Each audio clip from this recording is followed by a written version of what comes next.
Calon Presiden, Capres, nomor urut 03, Ganjar Pranowo dilaporkan ke KPK oleh Indonesia Police Watch, IPW.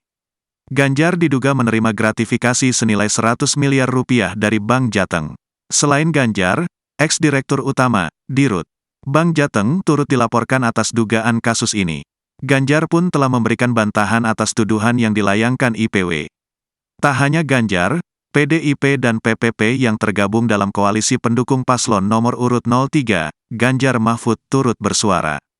Ganjar telah memberikan bantahan terkait laporan dugaan gratifikasi yang menyeret namanya. Selain partai koalisi, Partai Gerindra turut membela Ganjar yang dituduh melakukan gratifikasi. Wakil Ketua Umum Partai Gerindra, Habibur Rahman meminta KPK berhati-hati dalam mengusut laporan itu.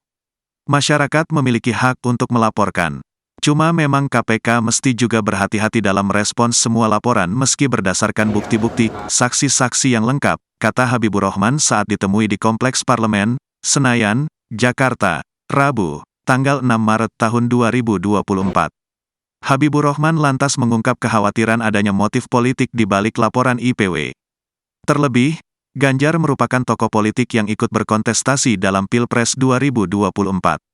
Karena kan Pak Ganjar adalah salah satu tokoh politik saat ini, jangan sampai laporan tersebut dikait-kaitkan dengan hal politik, apalagi misalnya untuk kriminalisasi Pak Ganjar, katanya.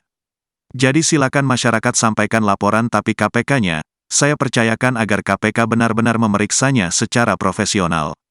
Tutupnya,